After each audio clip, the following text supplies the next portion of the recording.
لا لا لا، ما تاكلش البتنجانه دي فيها اوميجا 6. خلي بالك. السلام عليكم. الحليب بيزود الالتهابات في الجسم، والزيت كمان. الزيت من الحاجات اللي بتزود الالتهابات في الجسم، والفراخ دلوقتي بقت بتتغذى على حاجات فيها اوميجا 6 اللي هو بيزود الالتهابات، فالفراخ بقت بتزود الالتهابات في الجسم، فانت دلوقتي ملتهب. والالتهاب هو اللي بيخليك مش عارف تخس مع انك عامل دايت، والالتهاب كمان هو السبب في انك دايما مش فايق وتعبان وحاسس ان انت مهمد طول الوقت. وغالبا انت اتصبت في الجيم قريب، صح؟ مش كده؟ ده التهاب برضه. خلصنا فقره الهبد. ايه بقى الالتهاب اصلا اللي عمالين يلزقوا ويحطوا عليه كل الاعراض دي؟ عشان تفهم الالتهاب ببساطه، تخيل ان جسمك ده دوله وجهازك المناعي ده هو الجيش، فلما بيحصل هجوم زي بكتيريا او فيروس او حادثه زي جرح او كسر، الجيش ده دوره انه يعلن حاله الطوارئ ويبعت قوات الدعم السريع لمكان الحادثه نفسها. حاله الطوارئ دي والتحركات اللي بتحصل دي كلها هي الالتهاب. علميا الالتهاب بينقسم لنوعين، والفرق بينهم زي الفرق بين السماء والارض. رقم واحد فيهم هو الالتهاب الحاد، وده صاحبك الجدع، بيحصل فجأة وبسرعة جدا كرد فعل مباشر للإصابة أو العدوى. الهدف منه القضاء على الميكروب وتنظيف الخلايا الميتة، ويبدأ كمان عملية التصليح والشفاء. ليه 5 أعراض مشهورين. أولهم الاحمرار، وده بسبب زيادة تدفق الدم للمنطقة المصابة علشان يجيب خلايا مناعية أكتر. تاني حاجة معانا هي السخونية، علشان الدم الدافي اللي جاي من جوه الجسم بيخلي المنطقة نفسها المصابة دافية، وده بيعطل تكاثر الميكروبات. تالت عرض هو التورم أو السويلنج، وهنا السوائل بتتسرب من الأوعية الدمويه للنسيج علشان تنقل الخلايا بتاعه الدفاع. ورابع حاجه هي الالم، الضغط على الاعصاب وافراز مواد كيميائيه بتنبه المخ ان في مشكله علشان تحمي الجزء ده وتبدا ما تحركوش. اخيرا فقدان الوظيفه او اللوس اوف فانكشن، زي انك ما تقدرش تفرد صباعك المصاب علشان تسيبه يرتاح ويحصل له استشفاء كويس. والنوع الثاني بقى هو العدو الخفي او الشرير اللي الناس بتخاف منه، الالتهاب المزمن. وده بيحصل لما الالتهاب الحاد ما يرضاش يمشي ويفضل شغال على نار هاديه كده لشهور او سنين. اسبابه بتكون يا اما الجسم مش قادر اصلا يتخلص من الميكروب زي في مرض السل اعزكم الله، او لو الجسم بيتعرض لسموم باستمرار زي مع التدخين والتلوث، او ان جهاز المناعه اتجنن بقى وبقى بيهاجم الخلايا بتاعه الجسم نفسه زي في مرض الذئبه الحمراء والروماتويد. المهم ان النوع ده بقى بيكون كارثه حقيقيه، علشان الخلايا المناعيه بتفضل تفرز مواد كيميائيه هجوميه طول الوقت، فبتبدا تدمر الانسجه السليمه من الجسم اصلا بدل ما تحميه. وعلى فكره الابحاث بالفعل ربطت الالتهاب المزمن باخطر امراض العصر، زي امراض القلب والسكر من النوع الثاني والسرطان والزهايمر والتهاب المفاصل المزمن. طيب بس احنا ازاي بقى نعرف ان الجسم فعلا فيه التهاب؟ ده سؤال ذكي وانا بحب الاسئله الذكيه. في حاله الالتهاب الحاد الاعراض بتكون واضحه جدا، ورم، احمرار، وجع، بتكون كافيه جدا للتشخيص الاكلينيكي، مش محتاجين اكتر من كده عشان نفهم. لكن في حاله الالتهاب المزمن الاعراض لوحدها لا تكفي ابدا، لان اعراض الالتهاب المزمن عامه جدا، عامله زي 100,000 حاله تانية ممكن يبقى فيها نفس الاعراض. موضوع الارهاق المستمر والبرين فوج ومشاكل الهضم ممكن تتشابه مع 100,000 مشكله اكلينيكيه تانية، فاحنا لازم نقطع الشك باليقين. وعشان كده بنقول دايما ما تاخدش اي تشخيص من السوشيال ميديا، عشان افترض معايا انها مشكله تانية خالص وانت عمال تبلبع في اعشاب وادويه مضاده للالتهاب على الفاضي. فعشان نتاكد بقى ونقطع الشك باليقين، الطب اعتمد على تحاليل الدم اللي بتقيس مؤشرات الالتهابات اللي هي الانفلاماتوري بايو ماركرز، زي تحليل بروتين تفاعلي سي عالي الحساسيه او الاتش اس سي ار بي. ده الملك بقى، الكينج بتاع الموضوع. وده عباره عن بروتين بينتجه الكبد اول ما يحس بوجود التهابات في الجسم. بالنسبه للقراءات بتاعته فهي لو اقل من 1 يبقى نسبه الالتهابات منخفضه، لو من 1 ل 3 فهي متوسطه، لو 3 او اكتر فهي مرتفعه. اما الارقام الكبيره جدا بقى 10 30 50 فدي بتحتاج تقييم طبيب. تاني تحليل هو معدل ترسيب كرات الدم الحمراء او الاي اس ار، وده بقى بيقيس سرعه هبوط كرات الدم الحمراء في انبوبه خلال ساعه، علشان لما بيكون في التهاب الكبد بيفرز بروتينات بتخلي كرات الدم تلزق في بعضها فتتقل وتنزل بسرعه. اما التحليل الثالث هو الانترليوكين 6 او الاي ال 6. الاي ال 6 ده من السيتوكينات اللي هي الرسائل الكيميائيه اللي بتفرزها الخلايا المناعيه لتوجيه المعركه نفسها، فارتفاعه في الدم بيكون دليل مباشر على ان الخلايا المناعيه في حاله استنفار وافراز مستمر للمواد الالتهابيه. ودلوقتي بقى نكون وصلنا لاكتر حاجه مثيره للجدل في الالتهابات، علاقه الاكل بالالتهابات. مثلا الاوميجا 6 ده اتهرى كلام، ناس دايما بتتكلم عن الاوميجا 6 ده كانه سم قاتل او مصيبه سودة في المطلق كده. لا لا لا، ما تاكلش البتنجانه دي فيها اوميجا 6. خلي بالك. الكلام ده علميا غلط تماما ويفتقر للفهم العميق لكيمياء الجسم. الاوميجا 6 زي حمض اللاينوليك اسيد مثلا، ده حمض دهني اساسي جسمك ما بيعرفش يصنعه وما يقدرش يعيش من غيره. لا خلينا نقول تاني كده، ما يقدرش يعيش من غيره. دوره في الجسم انه بيدخل في بناء اغشيه الخلايا وبيدعم وظائف المخ وبينظم عمل نمو الخلايا. لا مش كده وبس، ده جهازك المناعي كمان بيستخدمه علشان يقدر يعمل الالتهاب الحاد. فاكره ده اللي هو بينقذ حياتك حرفيا لو انت اتصبت او جاتلك عدوى او جرحت او اي حاجه من الحاجات دي. بس في مفاجاه كمان بقى، عشان الابحاث العلميه الحديثه اثبتت ان الاوميجا 6 مش بس بيعمل التهابات، لا ده كمان بيتحول جوه الجسم لمركبات تانية مضاده للالتهاب، وبرضه بتحمي القلب والشرايين. فالمشكله مش بتكون في الاوميجا 6 نفسها، المشكله في النسبه. احنا اجدادنا في العصور القديمه كانوا بياكلوا اكل متوازن جدا، فكانت النسبه بين الاوميجا 6 والاوميجا 3 في جسمهم تقريبا 1:1 او 4:1 كحد اقصى. لكن مع ظهور الصناعات الغذائيه الحديثه والزيوت النباتيه المكرره الرخيصه زي زيت الصويا وزيت الذره والاكل بقى المصنع والمقليات، النسبه دي في النظام الغذائي الحديث انحرفت بشكل مرعب، فتلاقيها وصلت ل 15 12 لواحد او كمان 20 لواحد لصالح الاوميجا 6. فلما النسبه دي تبوظ والاوميجا 6 يعلى بشكل مرعب من غير ما يقابلها اي زياده في الاوميجا 3، هنا الخلايا المناعيه تبدا تكون في استنفار دايم وتفرز مواد التهابيه، وده اللي بيعمل الالتهاب المزمن. فالقاعده الذهبيه بالنسبه للاكل وبالنسبه للالتهابات ان انت اولا مش محتاج تخلي الالتهابات قيمتها صفر في جسمك، الالتهابات ليها سياق وفايده في جسمك.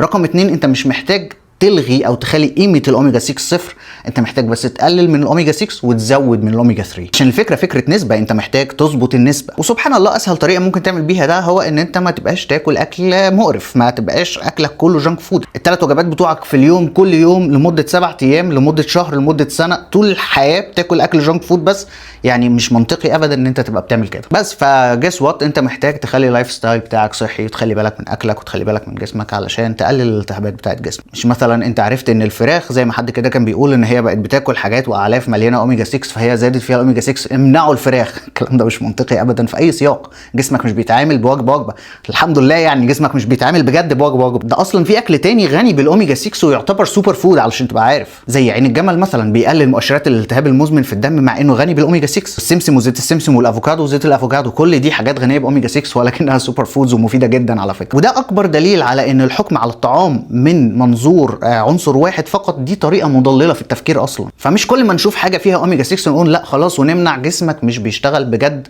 وجبه بوجبه، احنا جسمنا بيشتغل كسيستم وبيتعامل مع اللي انت بتدخله له كمجمل في اليوم. حاجه كمان بقى، اول ما بنتكلم عن الالتهاب بتيجي صوره بطل واحد هو اللي بتيجي صورته يطفي الحريقه دي او يطفي اي خناقه، الاوميجا 3. الاوميجا 3 دي برده من الاحماض الدهنيه الاساسيه غير المشبعه وجسمنا ما بيعرفش يصنعها، فلازم ناخدها برده من الاكل زي الاسماك الدهنيه السلمون والسردين او المكملات. خش باعلان دلوقتي، بهزر مفيش اعلانات. الاوميجا 3 نوعين هم الاهم لصحتنا، الاي بي اي والدي اتش اي. طب ازاي بقى الاوميجا 3 بتشتغل جوه الخلايا علشان تقلل لنا الالتهابات اصلا؟ 3 مراحل. اول مرحله هي احتلال غشاء الخليه. الاوميجا 3 بتروح تقعد في غشاء الخليه وتطرد الدهون الضاره والمواد الالتهابيه زي الاراكيدونيك اسيد. ثاني مرحله هي التغيير الراديوكيميائي. الخلايا لما بتيجي تفرز رسائل التهابيه لو غشائها مليان بالاوميجا 6 هتبدا تفرز مواد تزود الالتهاب، اما لو الغشاء ده مليان بالاي بي اي والدي اتش اي اللي هم الاوميجا 3 هتفرز مواد ثانيه خالص مهدئه للالتهاب. ثالث مرحله فرسان السلام. الاوميجا 3 بتتحول جوه الجسم لمركبات تانية، والمركبات التانية دي وظيفتها الاساسيه جوه الجسم هي انها تعلن نهايه الحرب، تفكك الخلايا الالتهابيه وتنظف ارض المعركه فترجع الخلايا لطبيعتها تاني. بس لسه في مرحله رابعه وهي ان احنا نقفل مفتاح الالتهاب ده بقى دلوقتي. الاوميجا 3 بتدخل جوه الخليه وتعطل المفتاح الرئيسي اللي بيشغل جينات الالتهاب، فبالتالي الخلايا نفسها بتبطل تنتج سيتوكينات التهابيه. طب الاوميجا 3 بقى ممكن ياخد وقت قد ايه علشان يشتغل على الخلايا فعلا ويعمل لي كل الكلام ده؟ للاسف لو اكلك ما فيهوش اوميجا 3 كويس فالاوميجا 3 لما تيجي تاخده حتى لو مكملات فهو مش مسكن، اول ما تاخده كده بعد نص ساعه صداع هيروح. الموضوع مختلف شويه. الاوميجا 3 ده ماده بناء، فعشان الاوميجا 3 يدخل في تركيب غشاء الخلايا ويغير طبيعتها بيحتاج وقت. خليني اقول لك ان الابحاث اثبتت ان تركيز الاوميجا 3 في الخلايا المناعيه وكرات الدم الحمراء بيبدا يزيد تدريجيا وبياخد من 4 اسابيع ل 12 اسبوع، يعني من شهر ل3 شهور تظبيط اكل او استخدام مكملات علشان تبدا تحس بفرق اصلا. فهنا الصبر والالتزام مهمين جدا، سواء انت بقى هتظبط اكلك اللي بايظ ده او هتاخد مكملات. محتاج تصبر شويه. بس في مشكله نادرا ما حد بيتكلم عنها مع مكملات الاوميجا 3، وهي انه من نوع الدهون شديده عدم التشبع، فالروابط الكيميائيه الثنائيه الكتير اللي فيه بتخليه حساس جدا وعرضه للتفاعل مع الاكسجين والضوء. فلو المكمل اتعرض للهواء او الشمس او الحراره يبدا يتحول لزيت رانسيد او يعني بيزرنخ. المهم الزيت المتزرنخ او المتاكسد او الرانسيد ده بيكون فقد كل الفوائد الطبيه اللي احنا اتكلمنا عنها اصلا، بل بالعكس ممكن يضر الجسم لانه هيزود الرياكتيف اوكسجين سبيشيز او الجذور الحره. المرعب ان في تقارير بتقول ان اكتر من 10% من مكملات الاوميجا 3 في السوق مزرنخه، وانه كمان تقريبا نص المكملات قريبه جدا من الحد الاقصى للتاكسد المقبول. يعني نعمل ايه دلوقتي؟ نشتريه ونخزنه ازاي؟ لازم مصدر موثوق. الشركه بتاعتي، بهزر مفيش اي اعلانات، بس فكره حلوه انك تشتري مكملات حاصله على شهادات الجوده من جهات خارجيه مستقله زي شهاده نقاء الزيت وعدم تاكسده اللي هي IFOS او اللي هي اختصار International Fish Oil Standards. كمان لازم تكون العلبه معتمه، يعني لونها يعني معتمه متعتمه تمنع مرور الضوء. لسه بنقول انه بيتاثر بالضوء يعني. كمان يفضل انك بقى تحفظ العلبه دي في مكان بارد جاف، يعني حطها في الثلاجه بعد ما تفتحها. وبجد مش بهزر، يعني ما تنساش تقفل الغطا كويس بعد كل مره تفتحها وتاخد منها جرعه. ولو فتحت كبسوله الاوميجا 3 ولقيت ريحتها زفره جدا شبه ريحه السمك البايظ او حاجه زي كده، او حتى لو لقيت طعمها لا يطاق ارميها لان غالبا ده كده متاكسد. الاوميجا 3 عالي الجوده بيكون طعمه وريحته مقبولين جدا. طيب اخر حاجه بقى بالنسبه للجرعه، لو هو مكتوب على العلبه ان الكبسوله فيها 1000 مللي جرام، ده كده مش شرط يكون معناه ان ده 1000 مللي جرام اوميجا 3. ده 1000 مللي جرام من الزيت السمك اللي جوه ككل. فاللي محتاجين نركز عليه ان احنا يكون جوه الكبسوله من ال 1000 مللي جرام دول يكون فيه من 250 ل 500 مللي جرام اي بي اي ودي اتش اي. دي كده جرعه مقبوله جدا. بس فيعني احنا كده نعتبر خلصنا، بس اتمنى يعني نكون فهمنا بجد ان مش دايما كل اللي انت فيه هيكون سببه الالتهاب. زي ما قلت في اول الفيديو، في ناس بتقول لك انت مش عارف تخس بسبب ان انت جسمك ملتهب. لا لا لا، انت جسمك ملتهب علشان انت تخين. هم فاهمين بالعكس. او اللي يقول لك انت اتصبت علشان انت ملتهب، لا لا لا، انت اتصبت فالاصابه عملت التهاب. انت الاصابه هي اللي جابت الالتهاب، مش انت ملتهب فاتصبت. هم برضو فاهمين بالعكس، العيال دي فاهمه بالعكس. كل ما يكون اللايف ستايل بتاعك صحي وبتاكل اكل صحي جدا، اللي هو لو في طفل صغير قلنا له الاكل ده صحي ولا لا، هيبقى عارف الاكل الصحي من اللي مش صحي. كل ما يكون اللايف ستايل بتاعك صحي وكل ما تكون نسبه دهونك اقل، كل ما يكون الالتهاب اقل. والناس اللي وزنها عالي بقى ونسبه دهونها عاليه دايما بتكون الالتهابات عندهم اعلى. بس فانت محتاج تحافظ على اللايف ستايل صحي بشكل اكبر وتقلل من وزنك لو وزنك زايد، وتقلل مقليات وتقلل اكل عامه بافوره علشان تقلل الالتهابات. علشان دايما في الابحاث كل ما يجربوا يزودوا قوي قوي قوي من حاجه معينه ايا كانت هي ايه، سكر، دهون، ايا كانت هي ايه، دايما بيلاقوها بتزود الالتهاب. فالافراط هو اللي بيزود الالتهاب. خلاص كده انا خلصت بقى، سلام عليكم.